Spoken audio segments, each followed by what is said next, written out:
morning break, and this week's Monday Motivations brought to you by Gates Brain Health. We have Dr. Randall Gates, a board-certified chiropractic neurologist and chiropractic physician, joining us to talk about something that I love to talk about, but he's going to give us his perspective. So I think we all have heard at some point in our lives, gratitude is the attitude. It's like it has really positive effects. We kind of know that in theory, but from a brain health perspective, it actually does.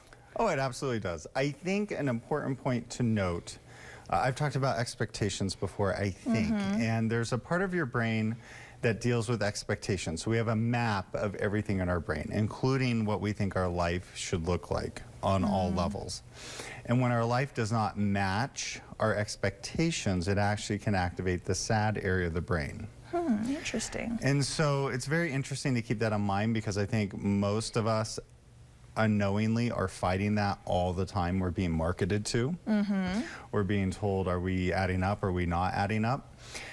Social media may play into that as well. And so it's important to realize that, yes, gratitude is really important, and also realizing what factors are not allowing us to be grateful also. Yeah, especially with, you work with people who are coming to you because they're not feeling well, and whatever that might look like. And there is something intrinsically kind of really discouraging when your health is not where you want it to be and stuff. And that can really affect your attitude and how you're feeling. But by trying your best to remain positive, to remain grateful, that is actually a big part in the healing process. It absolutely is, yeah. And being grateful for what we have, not only in terms of our health, what we do have in terms of our health, but what we have in life and relationships as well.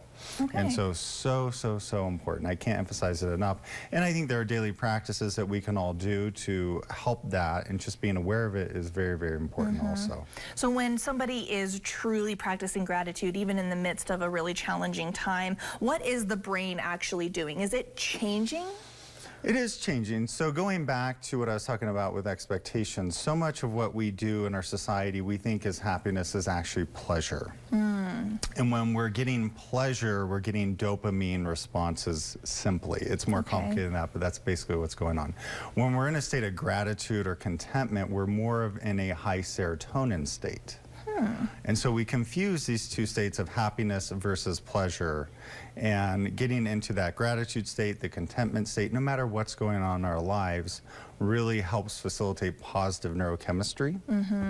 Versus when we're in that pleasure-seeking state, we get dopamine hits, but through time, the dopamine hits become less and less, or let's say it this way, the production of dopamine can become less and less. Yeah, like maybe something that gave you pleasure before, you've been doing it for so long now, it's like it doesn't have the same effect that it used to. So there are things that we can do in every day to really help with our gratitude practices. What are some things that you recommend to your patients?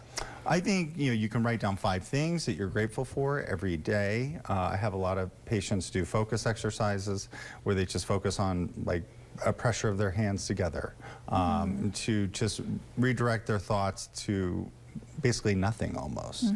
But yeah, I think writing down 5 things every day is the simplest way to go. Yeah, I love that. I can't remember who it was. It was somebody that I remember hearing about in college. He had this practice of every time he walked through a doorway of saying something that he was grateful for, and the doorway being kind of his reminder of whatever opportunity was coming up before him and stuff, and so there are little things, and I'm sure you have your own practices at home that you do that really can help you with that. And then there are also some vitamins we can take that really can help with our brain health and our mood health, right? Yeah, so I've talked about it in other broadcasts too. So the memory area is critical for opposing the fear response. And the memory area is a unique area in that it actually grows new neurons all the time. Every day. We should be making like 700 new brain cells a day in the memory area. And that memory neuron growth is facilitated by certain B vitamins. Active forms of folic acid are really, really important. B12 is really important. And exercise is really important for triggering a chemical called brain-derived neurotrophic factor, BDNF. Okay, so all of these things together between your gratitude practices, maybe some vitamin boosting, and of course exercise. No matter what you're going through, exercise is important. You can't argue with that. Well, I love this. I think this is perfect, especially with the holidays around the corner. I don't know about you guys at home, but sometimes they can be a little stressful. They can be. So yeah, so the fact that there are things that we can do to recenter ourselves and really give us our inner health, that boost that we need, is just so important. So thank you so much, Dr. Gates, for being here and sharing that brain health perspective of gratitude. We appreciate it. Of course. Thank you, Katie. Thank you so much. And thank you guys for watching. We'll be right back.